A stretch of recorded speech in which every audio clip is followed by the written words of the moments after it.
नमः शिवाय। ॐ नमः शिवाय। ॐ नमः शिवाय। ॐ नमः शिवाय। ॐ नमः शिवाय। ॐ नमः शिवाय। ॐ नमः शिवाय। ॐ नमः शिवाय। ॐ नमः शिवाय। ॐ नमः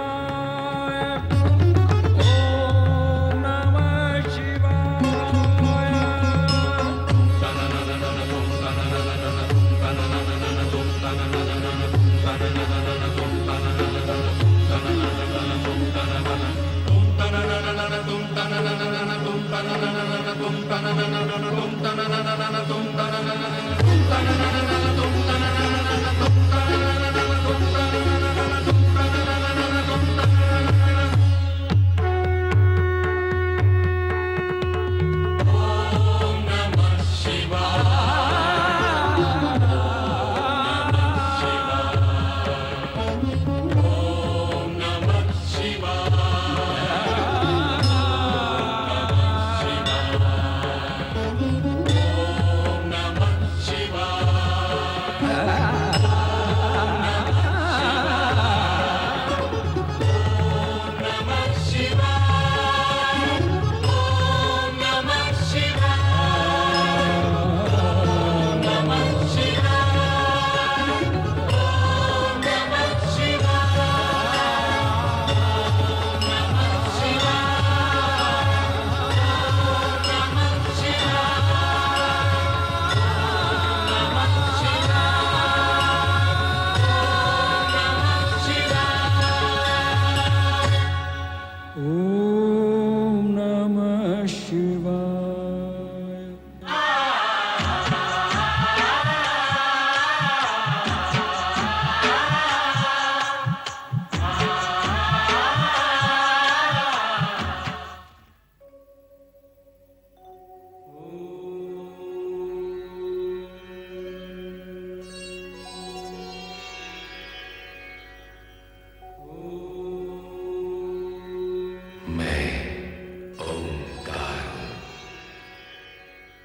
मैं तो तब की बात कर रहा हूं जब न दिन था न रात, जब न धरती थी न आकाश, जब न सूर्य था न चंद्रमा, न ऊंचाई थी न नीचाई। ये समय और भूमंडल के जन्म से बहुत पहले की बात है। तब केवल शून्य था। प्रकाश और अंधकार दोनों ही एक क्षितिजों के साथ। इस शून्य का कोई रंग नहीं था, क्योंकि रंगों ने तो बहुत बाद में जन्म लिया। मैं उस शून्य का परिचय कैसे करूं? क्योंकि परिचय शब्दों की मांग करता है, और मैं भाषाओं के बनने से पहले की बात कर रहा हूं। तब की बात जब कुछ नहीं था, कुछ भी नहीं था, बस एक स्वर था जो सन्नाटे के उस अथाह सागर में बह रहा था। सन्नाटा जिसका न कोई रंग न रूप, उसके विषय में सोचना भी संभव नहीं, क्योंकि सोच तो सीमित है, समय की डोरी से बंधी हुई, ब्रह्मांड की सीमा रेखा के पार जा नहीं सकती। इसलिए हे मानव जाति, अपनी सोच की चौखट पर बैठकर और आंखें बंद करके देख, और मन के कान लगाकर सुन। मैं आदिनाथ हूं, आदिस्वर हूं, आदिबल हूं। मैं सर्वशक्तिमान महेश्वर सदाशिव जी का प्रतीक हूं। महेश्वर शिव जी सृष्टि के नियामक हैं। आदि देवता सर्वशक्तिमान महेश्वर सदाशिव जी का सात्विक रूप जो पंचानन है, उस स्वरूप का प्रत्यक्ष दर्शनार्थ का स्मरण करता।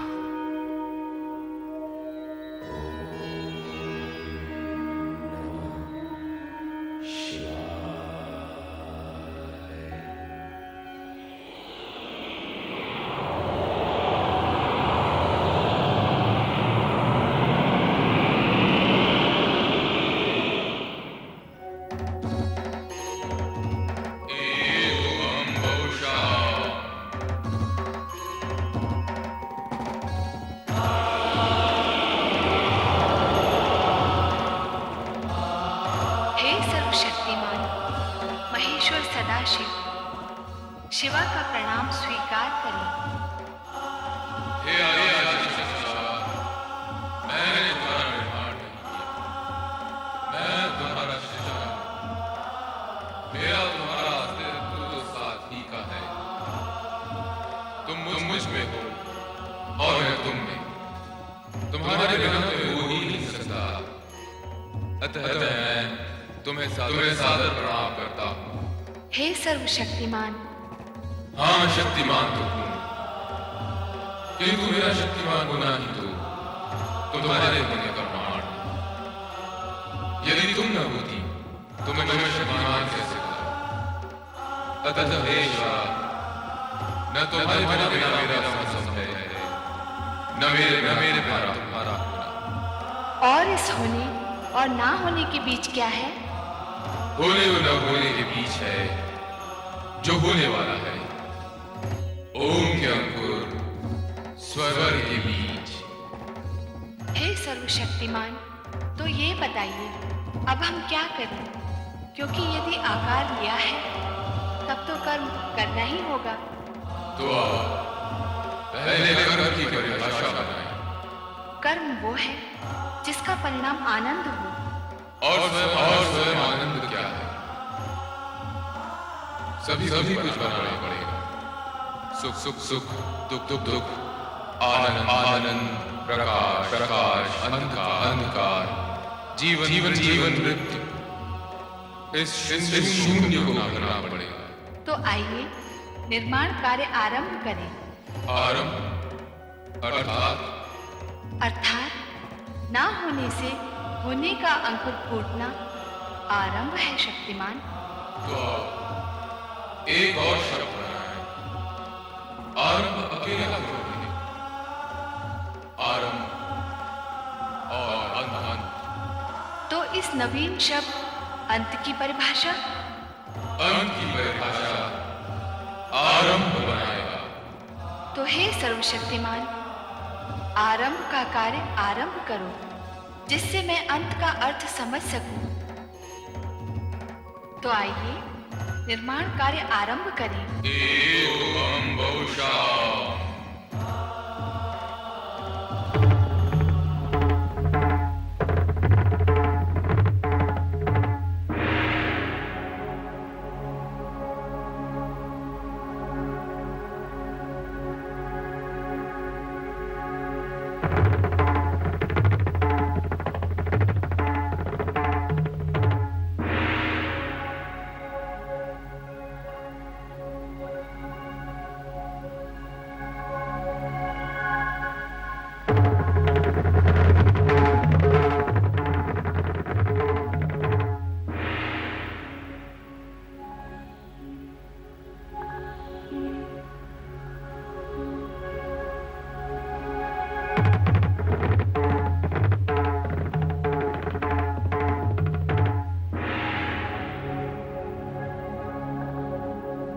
इस प्रकार संपूर्ण वातावरण में व्याप्त शून्यता को भरने के लिए देवादिदेव शिव और मां शिवा ने आकाश, वायु, अग्नि, जल, पृथ्वी एवं ग्रह नक्षत्रों की रचना की।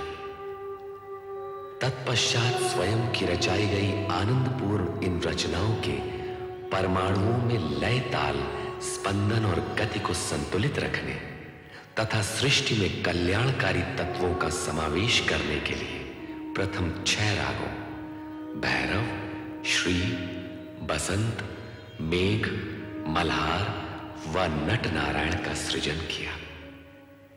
इसके उपरांत शिव शंकर व मां शिवा ने आदि नृत्य आरंभ कर अपनी रचनाओं को गतिमान और शक्तिमान बनाया।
शिवाय।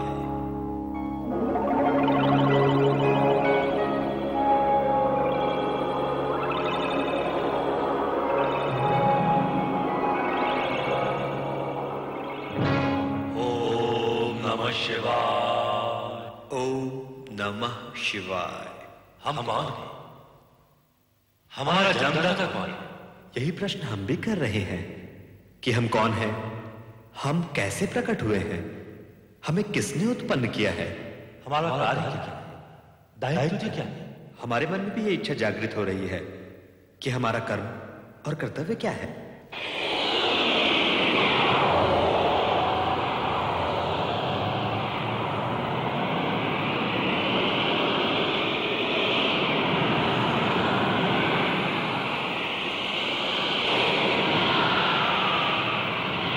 हे सर्वव्यापी चतुर्भुज श्री हरि विष्णु जी, कमल के आसन पर प्रकट होने वाले श्री ब्रह्मा जी, आप दोनों मुझ सदाशिव की सृष्टि कामना से उत्पन्न हुए हैं। मैं ही आपका जन्मदाता हूं। यदि अपने अन्य प्रश्नों के समाधान के इच्छुक हो तो इस ज्योति स्तंभ के आदि अंत का संधान कीजिए, मेरे स्वरूप में प्रवेश कीजिए, मेरे ओर छोर का पता लगाइए। आप सर्वशक्तिमान महेश्वर सदाशिव जी हैं।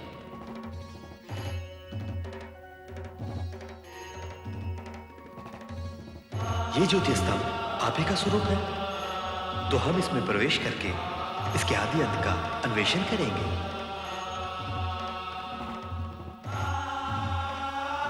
ओम नमः शिवाय।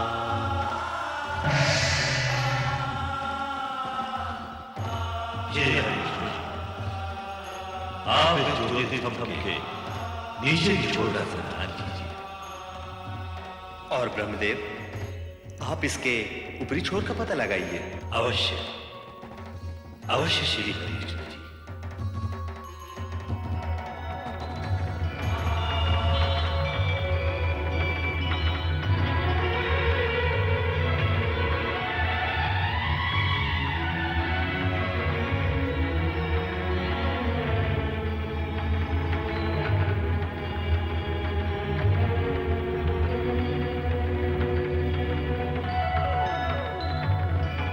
सर्वशक्तिमान महेश्वर सदाशिव जी के ज्योति स्वरूप के आदि अंत का संधान करते हुए श्री ब्रह्मा जी और श्री हरि विष्णु जी की यात्रा निरंतर चलती रही। इस बीच समय का चक्र घूमता चला गया। कई युग बीत गए, परंतु श्री ब्रह्मा जी और श्री हरि विष्णु जी सर्वशक्तिमान महेश्वर सदाशिव जी के ज्योति स्तंभ के ओर छोर का पता नहीं लगा पाए। जल क्या थल क्या, आकाश क्या क्या क्या अंतरिक्ष, जहां भी देखो वही आदिदेव श्री सदाशिव की ज्योति स्वरूप से माया का विस्तार दिखता है, जिसका और छोड़ पाना असंभव है, नितांत असंभव। अंत में दोनों अपने प्रस्थान बिंदु की ओर मुड़े और एक स्थान पर उनकी भेंट हुई। ब्रह्मा जी, ऐसा प्रतीत होता है कि सर्वशक्तिमान महेश्वर सदाशिव अनादि अनंत हैं। तब तो हमें संधान यात्रा छोड़कर सर्वशक्तिमान महेश्वर श्री सदाशिव से निरंतर करना होगा।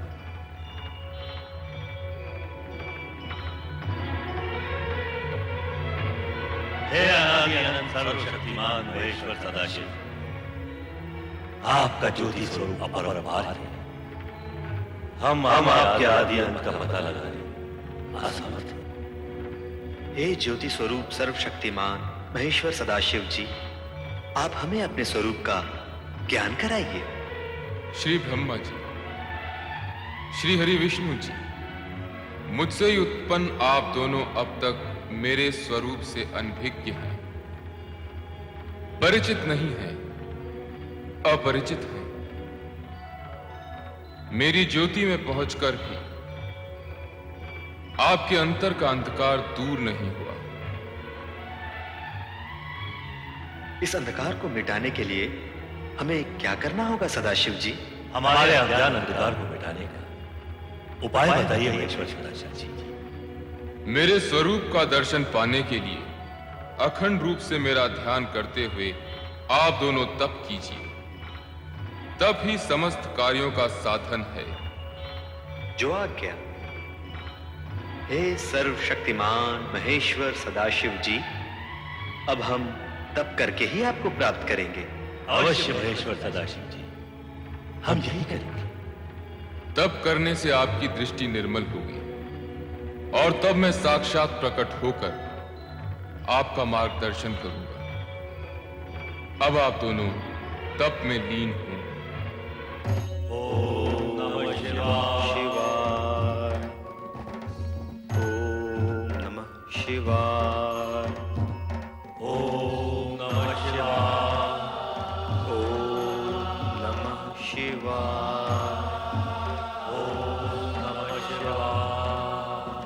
ओम नमः शिवाय। ओम नमः शिवाय। ओम नमः शिवाय। ओम नमः शिवाय। ओम नमः शिवाय। ओम नमः शिवाय। ओम नमः शिवाय। ओम नमः शिवाय। ओम नमः शिवाय। ओम नमः शिवाय। ओम नमः शिवाय। ओम नमः शिवाय। ओम नमः शिवाय।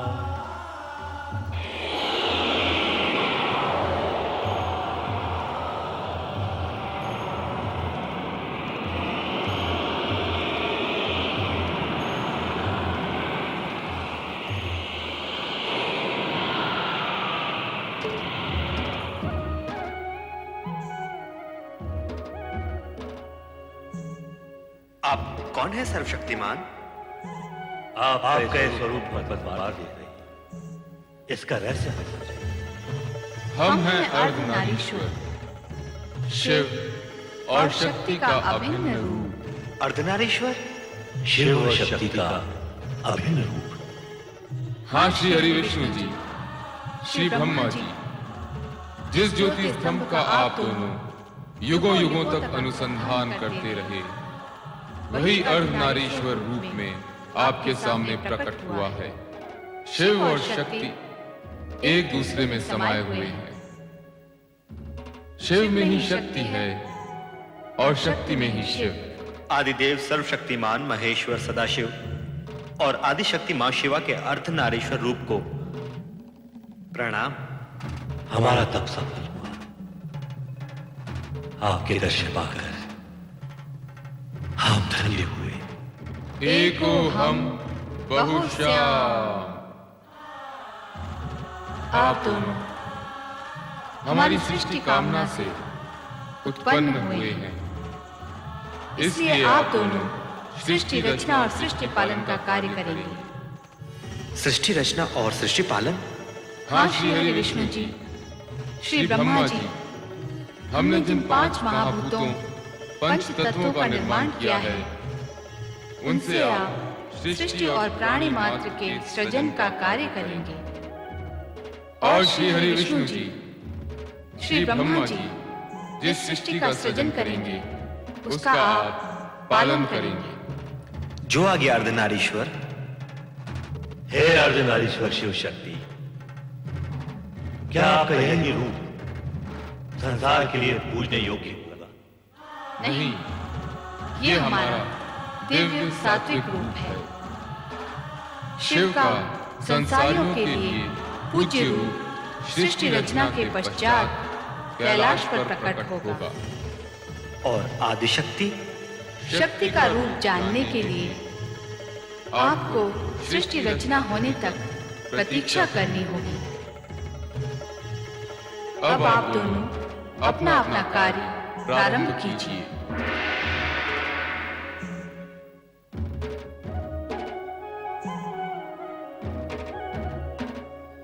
श्री ब्रह्मा जी, अब आप ब्रह्मलोक में स्थित होकर सृष्टि रचना का कार्य प्रारंभ कीजिए। अवश्य श्री हरि विष्णु जी।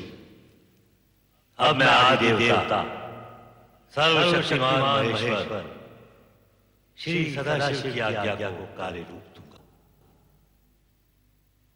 ओम नमः शिवाय। तदुपरांत शिवाज्ञा से ब्रह्मा ने पंच तत्वों से सृष्टि रचना का कार्य प्रारंभ किया। सर्वप्रथम उन्होंने ऊर्ध्व आकाश में स्वर्गलोक की उत्पत्ति की। स्वर्गलोक के सिंहासन पर स्वर्ग के स्वामी देवराज इंद्र के साथ उनकी सहधर्मिणी इंद्राणी शचित हुई। साथ ही प्रकट हुए इंद्र के सहायक देवतागण जो अमित शक्ति के धारक थे और स्वर्ग की सुंदर अप्सराएं। स्वर्ग रचना के पश्चात ब्रह्मदेव ने 7 समुद्रों से घिरी सप्तद्वीप पृथ्वी की रचना की। ये पृथ्वी पर्वतों, वृक्ष, लताओं और झरनों से पूर्ण थी। पृथ्वी पर भांति भांति के जीव जंतु, पशु पक्षी वन प्रदेशों में प्रकट हुए। स्वर्गलोक तथा पृथ्वी लोक की रचना के पश्चात ब्रह्मा ने पाताल लोक तथा नरक की स्थापना की। पाताल लोक के साथ ही वहां रहने वाले असुरों की उत्पत्ति हुई। तत्पश्चात ब्रह्मा ने सप्तर्षि वशिष्ठ, मारीच, अत्रि, अंगिरा, पुलह, क्रतु तथा पुलत्स्य प्रकट किए।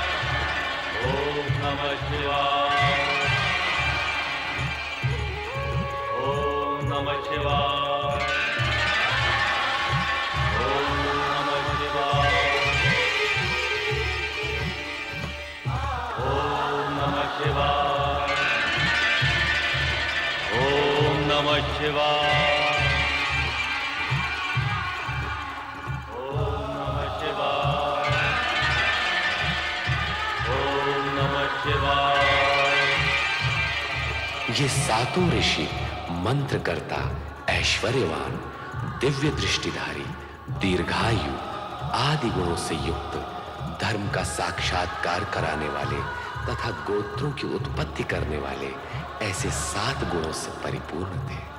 हे सप्तऋषियों, अब नवमंडल में अपना अपना स्थान ग्रहण करके विधि द्वारा निर्मित कार्य प्रारंभ कीजिए।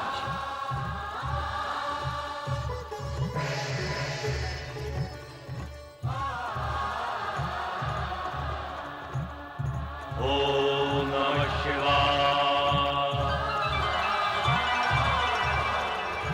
प्रणाम परमपिता। ओम नमः शिवाय।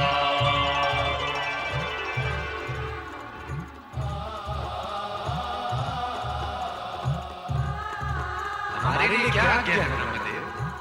कामदेव, तुम्हारा कार्य होगा जुगलों में कामेच्छा उत्पन्न करना। और वसंत, तुम प्रकृति में सौंदर्य प्रकट करोगे। सृष्टि की रचना के लिए यह अति आवश्यक अंग है।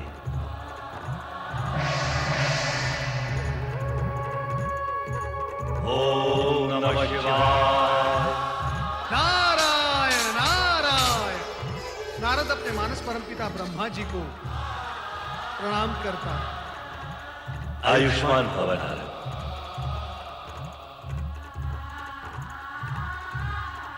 तुम श्री हरि विष्णु के परम भक्त के रूप में प्रसिद्ध होकर संसार में धर्म और भक्ति का प्रचार करते हुए संसारियों की उलझी हुई समस्याएं सुलझाओ।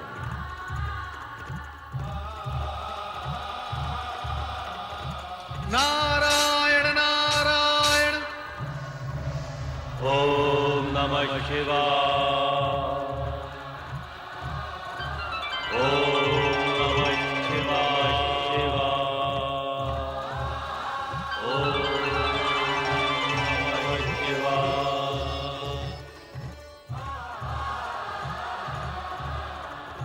सृष्टि में प्रकट होने वाले प्रथम पुरुष तुम मनु महाराज के नाम से जगत में प्रसिद्ध हो गए,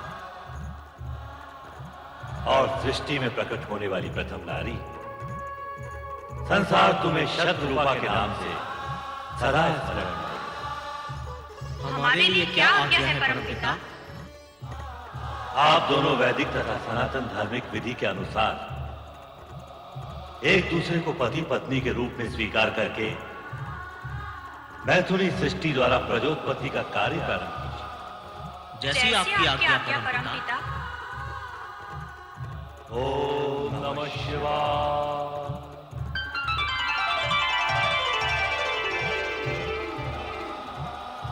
मेरे लिए क्या आज्ञा है परमदेव ब्रह्मा जी?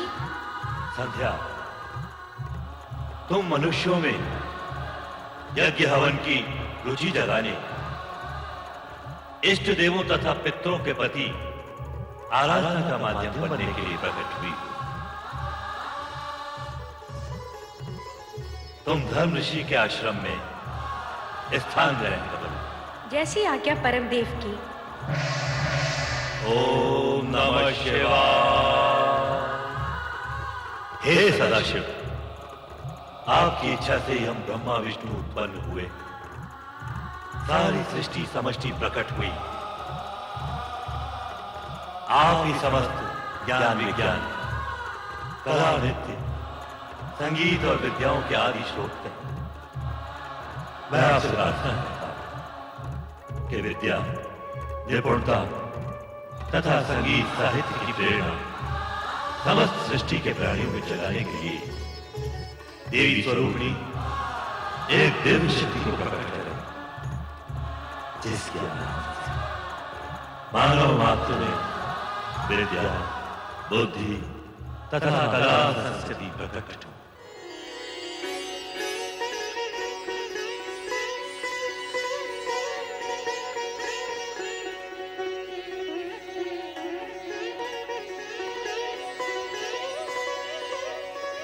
सृष्टि के सृजनकर्ता ब्रह्मा जी, आपकी तथा सदाशिव की इच्छा से मैं वीणा पाणी सरस्वती आपके सन्मुख प्रकट हुई हूँ। मेरे लिए क्या आज्ञा है? हे महादेवी सरस्वती, इस सृष्टि में कला, संगीत, ज्ञान विज्ञान एवं समस्त विद्याएं तुम्हारी उपासना से सिद्ध होंगी। जिज्ञासा ही मानवता को विद्या प्रदान करती है। मेरी यही कामना है। सृष्टि के सृजनहार ब्रह्मा जी की इच्छा का आदर अवश्य करूंगी। इस प्रकार ब्रह्मा सृष्टि की रचना में इतने आत्मविभोर हो गए कि वे अपने मानस में उत्पन्न अपने पुत्र दक्ष को प्रकट करना सर्वथा भूल गए। तब स्वयं दक्ष ने पीड़ित होकर ब्रह्मा को कठोर शब्दों में स्मरण कराया। मुझे भी प्रकट कीजिए परमपिता। आप अपने पुत्र दक्ष को उत्पन्न करना कैसे भूल गए? परमपिता, आपके मन में मेरा उद्भव हो चुका है। मैं अपने बाहर आने का मार्ग खोजते खोजते आपके चरण के अंगुष्ठ तक आ पहुंचा हूं। मुझे भी प्रकट कीजिए परमपिता, मुझे भी प्रकट कीजिए। दक्ष, मैं अपने से उत्पन्न मानस पुत्र पुत्रियों को देखने में ऐसा विभोर हुआ कि तुम्हारा ध्यान ही नहीं रहा।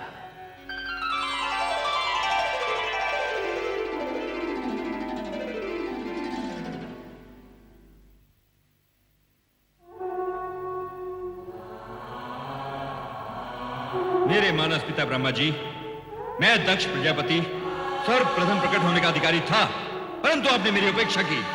आपने ऐसा क्यों किया परमपिता? मैथुनी सृष्टि से प्रजोत्पत्ति का दायित्व सर्वप्रथम मनुष्य कृपा को पूर्ण करना है। अतएव तुम्हारा अंत में प्रकट होना उचित ही है। आप ही ने तो ये विधान निश्चित किया है परमपिता कि प्रजापति का पद सर्वप्रथम मुझे प्राप्त होगा। अवश्य हम उस विधान के अनुसार ही कार्य करें, परंतु पदोत्पादक तथा प्रजापति का कर्तव्य तुम विवाह करके ही पूर्ण कर सकोगे। अर्थात आपके कहने का तात्पर्य क्या है परमपिता? पहले तुम्हारा विवाह प्रजापति वीरण की पुत्री वीरणी से होगा, तत्पश्चात ही तुम प्रजापति के लोग हो। जाओ, पहले ये कार्य पूर्ण करो। सोच क्या रहे हो पुत्र दक्ष? तुम तो प्रजापतियों के आदर्श बनने जा रहे हो। जाओ, अपना दायित्व पूर्ण करो। तुम्हारा कल्याण हो। जो आ गया परमपिता।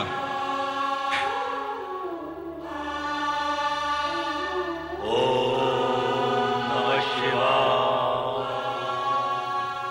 और इस प्रकार सृष्टि की 3 प्रधान एवं मूल वृत्तियों में से तामसिक वृत्ति के प्रतिनिधि के रूप में दक्ष ने जन्म लेकर अहंकार की वृत्ति को जन्म दिया।